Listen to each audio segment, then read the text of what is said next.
Iddoo baadiyyaatti waan deebi'u jecha waan ammas dalagaadhaaf waan deemuuf jecha saniif gizee asitti deebi'ee viidiyoo tana isiniif gallakkisee deema jedheeti ilaannoo taa'ee fayyadamuu hin danda'u. Gizeen anuu bilbila irratti deemu waan biraatti deema jiran sooshaal miidiyaa kanarraa anuu gabbummaatti itti as beeku namichi jedhe isaan gartanii miti wallaahi waanuma takka mufaajaa waanuma gartee quba hin qabne takka namoota waliin himuu ture. waan himan sanis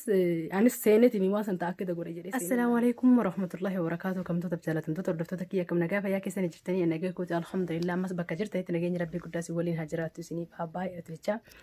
Egaa addaan banne turre amma mootuyyuu walitti deebinee dhufne jirra namoonni hedduun eessa jirta maal taatee eessa baddee nagaafatu jirtanii.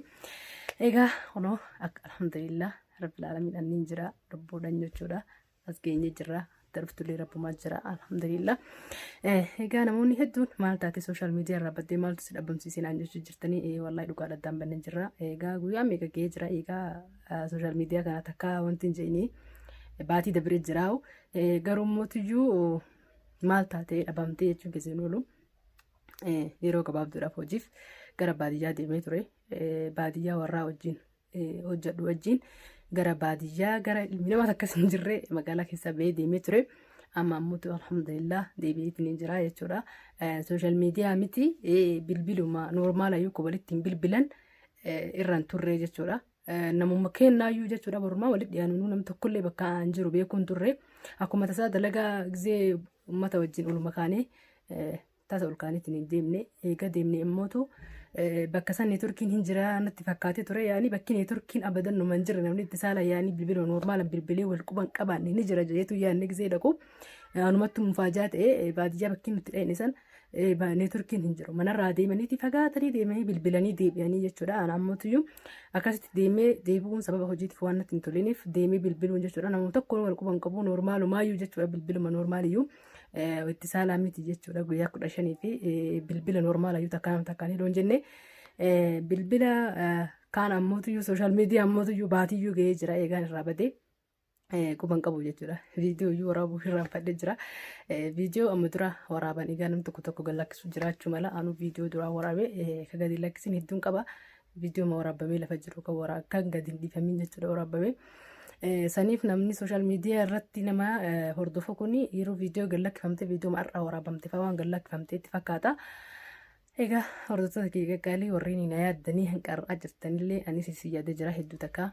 warri hagammaa mootuyyuu maal taate jettanii yeroo na dhabdanitti na barbaadan ammoo galatooma keessattuu warri biyya tana waliin jirru hiriyoonni kee warri na dhiyaatanii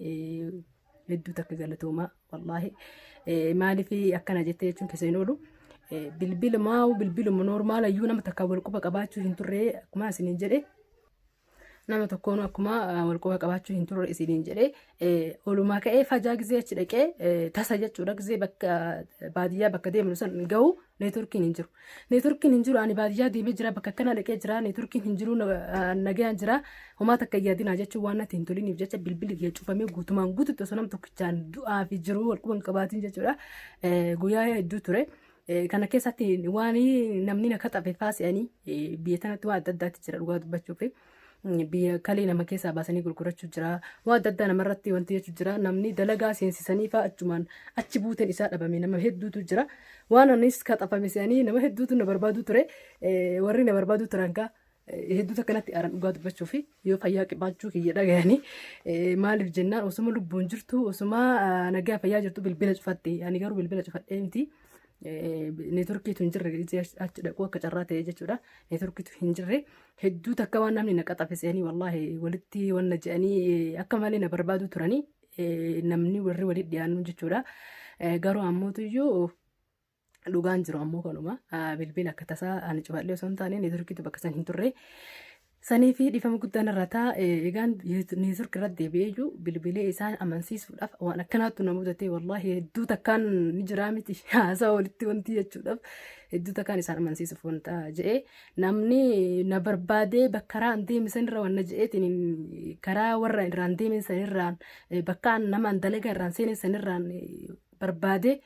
na arge illee ni jira.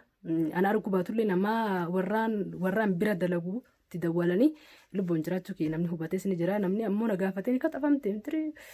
rabbuma beeka bakka isiin jirtan malan bilbila banadhee ofuma bilbilee fi nin jira himu takkatti namni useetu mana eegas ni jira namni dhugaa dubbachuuf na barbaades ni jira dhugaa dubbachuuf namni sila ka'in na barbaadee fiigee na barbaada aan jedhu namni nan barbaadne jechuun nama na barbaadayyuu jedhee neenitu na barbaadee bakka hin jiru dhagee yookaan ammootiyyuu anaa wal qunnamuu baannus anaa waliin qunnamnee warraan bira dalaguun ammootiyyuu yeroo isaan magaalaa waa bibbitatu seenanitti deebi'an isaan deddeebi'an guyyuu akkasitti wal qunnamanii jiraachuu fi adda baafatanis ni jira namoonni ammootiyyuu dhabamuu fursaa sanitti fayyadamee waa adda addaatti jirus ni jira alhamdulillah wallahi homa hundaafuyyuu alhamdulillah galanni guddaan rabbiin haa ga'u dalagumaaf deemee wanni takka illee na mudattee hin jirtu garuu ammootiyyuu waan hanqaa xarfamsanii namoonni hedduu wallahi akka malee takka cinqamuu turanii saniifuu hedduu takkanaaf galatooma obbolummaan akkana qabdi obbolummaa jechuun kijibaan osoo hin taane obboleeyyan akiraa jechuun nama yeroo hunda yeroo rakkoo fi bal'ollee wal cinaa dhaabbatudha. Ani dhugaa dubbachuuf rakkadhee miti. Namoonni hedduun ammootu sooshaal miidiyaa dalagumaaf deemee malee rakkadhee miti. Namoonni ammoo gara sooshaal miidiyaatiin illee na barbaadu jiranis hin jirani. Namoonni isaan na barbaadaniif irra guddaa waan viidiyoo amma dura na dhukku beekamu qaddaa yookaan ammoo gulkoosiin harkatti na dhaabaa jiru wayii gallakkisee eegas boota viidiyoo gadi hin dhiisinii fi wanni isaan akkasiin na barbaadaniif irra guddaan jechuudha. Wallahi naaf galatooma hedduu takka naaf galatooma eegaan bilbila normaal irratti deebi'e ammootu shabakaan ammaa hedduu takka irratti hin deebine hedduu takka irratti hin deebine osoo hin jiru shabakaa itti naqadhee wanti ilaaluutti hin jiru ammaa dalaga biisiidha daqiiqaa viidiyoo xiqqoo takkaa isiniif waraabachaa jirti dalagaa halkanii fi guyyatti itti jira jechuudha saniif viidiyoo waraabuun yookaan ammootu akkuma duraan isa sooshaal miidiyaa irra seenee namni maaliif jira wallahi waa takka quban qabu. namni maaliif jira isin jedhu namni fakkeenyaaf yoo fi namni biyyatti du'ee namni irra guddaa feesbuuk irratti argu turre haqa rabbii dubbanne wallahi ani feesbuuk irratti argaa nama firaa nama nutti aanu yoo hin taane nama gandaa kanaa yoo inni fi waa takka dhalatanii nama wal fuudhee nama du'ee kana irra guddaa ijoollee profaayila gurraacheffatte ilaaleetiin gaafadhee adda baafadhaa jechuudha. Asii booda ijoollee gaafadha ijoollee warra nama profaayila gurraacheffatan dhiyaattu dawalee biyya feetoo jiraattillee isaan irraa adda baafadhaa sadiif namni waan kana jiraan beekonni jee warra biyyaatu hanqa amma viidiyoo waraabu jiru kanatti hin dubbisne maatii kiyya. Inshaallah rabbiin kee hirmaataa jechuun silaa bilbila normaal nuun armarra bilbilanii na gaafatanii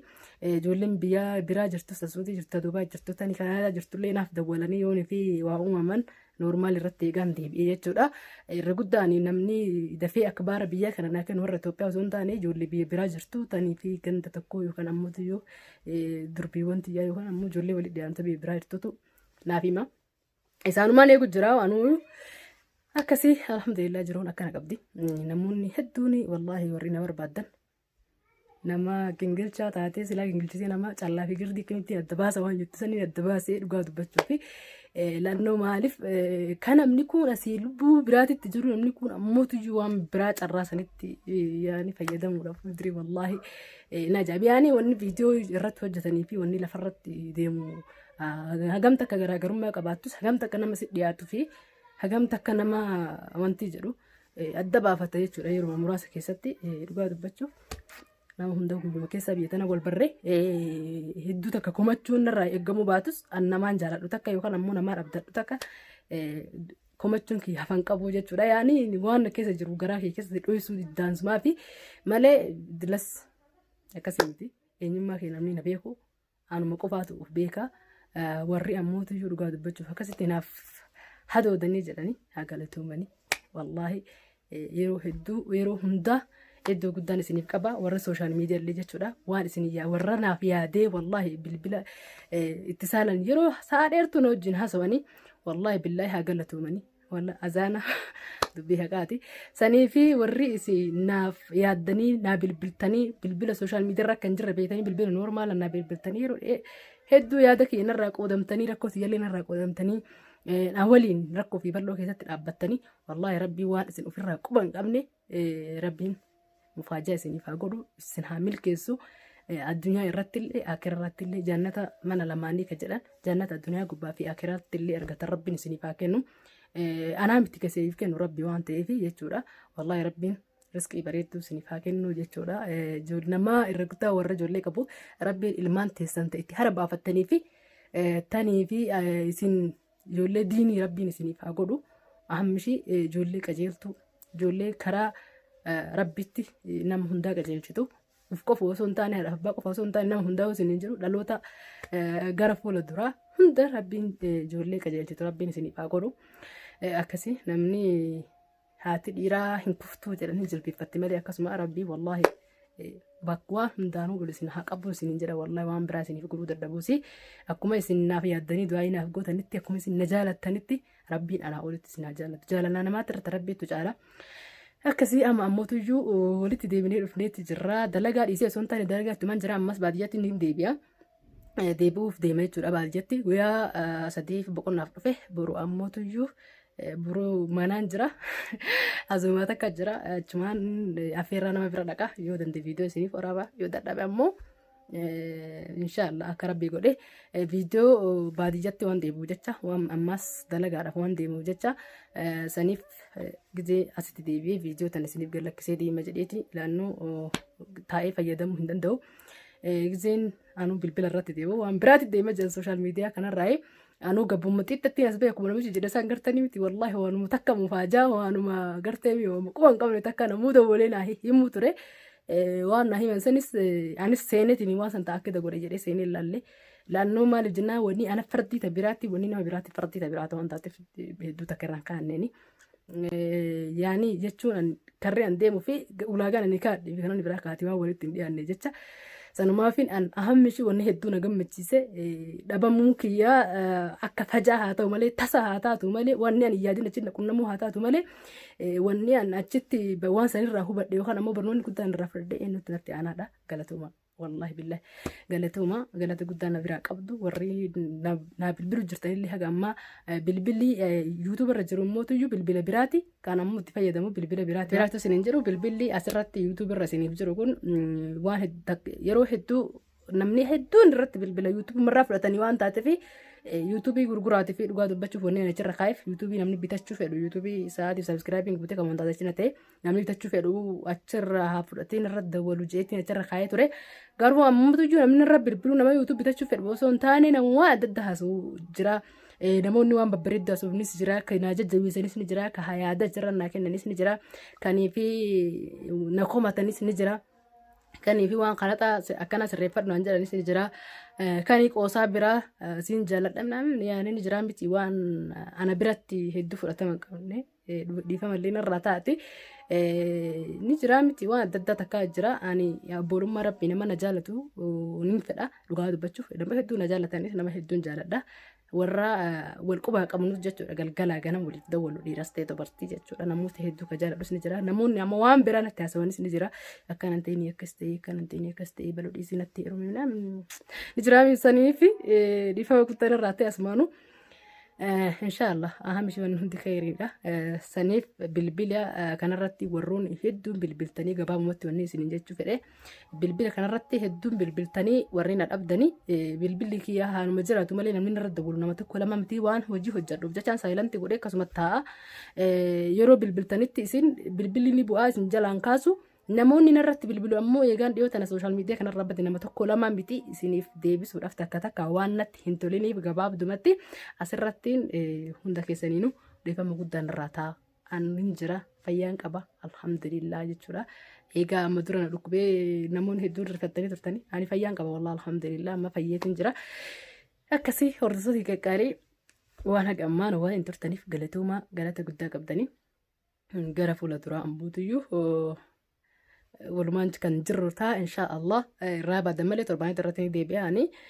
dhiyootan ammoo torbaanitti boqonnaa waan hin qabneef jecha guyyaa aga 20 takka waan hin boqotiniif jecha jechuudha saniif isin jalaa bade amma ammoo darbiree walitti deebina warri na yaaddanillee hedduu takka galatooma warri ammoo na arrabsuudhaaf qophooftanii soo jiraattan waan garaa keessanii komantii jala barreeffachuu ni dandeessanii warri ammoo na yaadanii baga deebitee naan jettan asumaanuu daa'ii naa godhaa isin du'aa manaa godhaa wanni biraa wanni asirraa dhalawaa jirtu daa'ii waan rabbi siyaa milkeessu waati yaadde yaadamuraata kee rabbi siif haa guutu naan jaa akkasuma rabbi yaadamuraata keessan isin hundaaf haa guutu naan jechuu turtan duraanillee galatoomaadha wallaahi hedduu takaan onni irraa isin jaaladha akkuma isin na jaalattanitti jechuudha akkuma isin yeroo naaf kennitanii yeroo hedduu yeroo na dubbistan wallaahi yeroo dheertuu fudhattanii maallaqatti naqattanii bakka hundaa naa daawwattanii sa'aa takka faata nama faana wajjina nama haasa'u jira yeroo hedduu wanti bilbilaan baay'ee haasuun fedhu namoonni yeroo hedduu mootu quuqama naaf qaban yeroo iddoo guddaa naaf qaban iddoo guddaa waan isaanii qabu jecha wallahi alaa kaasee niin haasawaa jechuudha.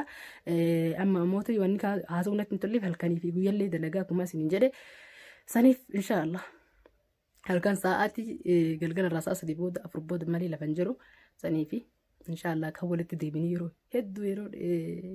yeroo dheertuu waliin dabarsinu ta'a akka duraanii sanitti silaan lafa jiraadhe ammallee inshaallah ni dhufti guyyaa sanii hanqasumaafuu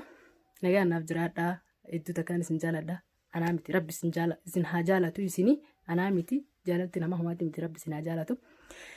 Viidiyoo biraatiin hanqa walitti deebinutti yaada keessan koomatti jalatti ibsachuu ni dandeessan jettaa. Assalaamu alaikum warahmatullahi wabarakatuh. Baay'ee nagaan naaf jiraadhaa.